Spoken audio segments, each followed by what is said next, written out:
ആരോഗ്യകരമായ മനസ്സിന്റെ അടിസ്ഥാനം ദൈവവിശ്വാസവും ദൈവത്തിലുള്ള ആശ്രയത്വവുമാണ്. ഇന്ന് മനുഷ്യൻ അനുഭവിക്കുന്ന ഏറ്റവും വലിയ പ്രതിസന്ധി എന്നെ ആരും മനസ്സിലാക്കുന്നില്ല എന്നൊരു വേദനയാണ്. മനസ്സിലാക്കുക, മനസ്സിലാക്കപ്പെടുക, ഇവ ബന്ധങ്ങൾക്ക് കെട്ടുറപ്പേകുന്ന അടിസ്ഥാന ഗുണങ്ങളാണ്.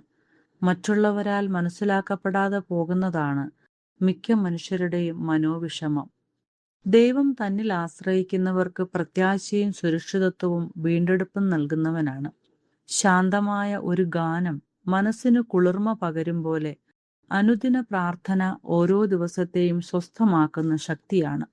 വിശ്വാസവും ആത്മീയതയും എങ്ങനെ ആരോഗ്യകരമായ ഒരു മനസ്സിനെ വളർത്തിയെടുക്കാൻ സഹായകമാണ് എന്ന ചിന്ത 1 ശമൂവേൽ 1-2 അധ്യായങ്ങളെ അടിസ്ഥാനമാക്കി ഹന്നയുടെ ജീവിതത്തിലൂടെ നമുക്ക് ധ്യാനിക്കാം. ഹന്ന ആഴമായ ദൈവവിശ്വാസവും ആത്മീയതയും കാത്തുസൂക്ഷിച്ച ഒരു വ്യക്തിത്വമാണ്. ഹന്നയുടെ ജീവിതത്തിൽ മക്കളില്ലാത്തതിന്റെ ദുഃഖവും കുടുംബത്തിൽ നിന്നും സമൂഹത്തിൽ നിന്നും കേൾക്കേണ്ടി വന്ന പരിഹാസത്തിന്റെയും വേദനയുടെയും നടുവിലും വിശ്വാസം കൈവിടാതെ ദൈവസന്നിധിയിൽ നിലനിന്ന ഒരു ആത്മീക മാതൃക നമുക്ക് കാണാൻ സാധിക്കും. ഹന്ന അവളുടെ ജീവിതത്തിൽ കാത്തുസൂക്ഷിച്ച പ്രാർത്ഥനാ ജീവിതവും പ്രതിസന്ധികളിൽ തളർന്നു പോകാത്ത ദൈവത്തിലുള്ള വിശ്വാസവുമായിരുന്നു അവളുടെ മനസ്സിനെ ആരോഗ്യകരമായി നിലനിർത്തിയത്. മാനസികമായി തളർത്തിയവരുടെ മുൻപിൽ പ്രതികാരം ചെയ്യുന്നതിലല്ല, മറിച്ച് ശരിയായ രീതിയിൽ സാഹചര്യങ്ങളെ കൈകാര്യം ചെയ്യുന്നതിൽ അവൾ ദൈവത്തിൽ ആശ്രയം കണ്ടെത്തുന്നു. നമ്മൾ കടന്നു പോകേണ്ടി വരുന്ന പ്രതിസന്ധികളിൽ സാഹചര്യങ്ങളെ കുറ്റപ്പെടുത്തുന്നതിലല്ല, മറിച്ച് അർത്ഥവത്തായി സാഹചര്യങ്ങളെ മനസ്സിലാക്കുന്നതിലാണ് പുതിയ വഴി കണ്ടെത്താനും ജീവിതത്തെ ശരിയായ പാതയിൽ നയിക്കുവാനും നമുക്ക് സാധിക്കുന്നത്.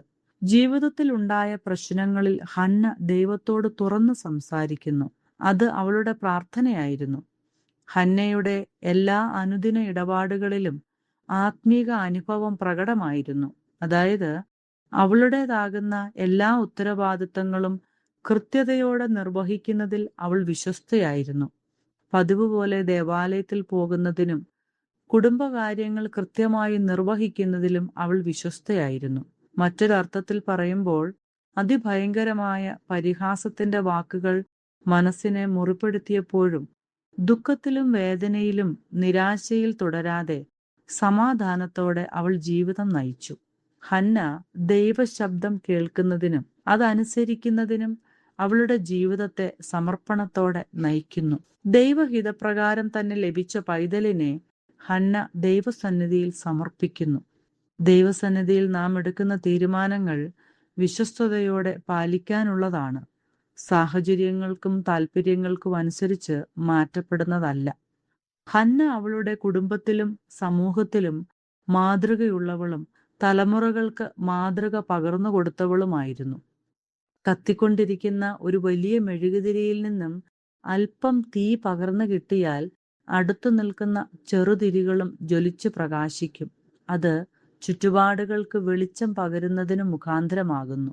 ദൈവത്തിലുള്ള ആഴമായ വിശ്വാസവും സമർപ്പണ ജീവിതവും നമ്മുടെ ജീവിത ഇടപാടുകളെ ഏറെ പ്രകാശം പരത്തുന്നതാക്കും. ആരെങ്കിലും ഒരു കൊടുങ്കാറ്റിലൂടെ കഷ്ടപ്പെടുമ്പോൾ അവരുടെ വേദന പരത്തുന്ന ശബ്ദമാകാതെ അവർക്ക് അഭയം നൽകുന്ന കുടയായി നമുക്ക് തീരാം.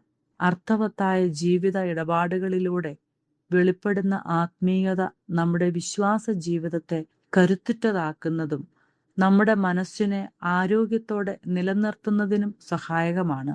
ദൈവം അതിന് നമ്മെ സഹായിക്കട്ടെ. ആമേൻ.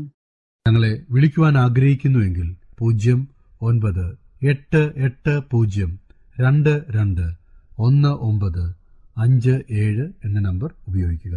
എല്ലാ ബുധനാഴ്ചകളിലും വെള്ളിയാഴ്ചയും രാവിലെ 11 മുതൽ 12 മണി വരെയുള്ള സമയം ഞങ്ങൾ നിങ്ങൾക്കായി പ്രാർത്ഥിക്കുന്നു. പ്രാർത്ഥനയ്ക്കായി വിളിക്കേണ്ട ഫോൺ നമ്പർ 079960010203.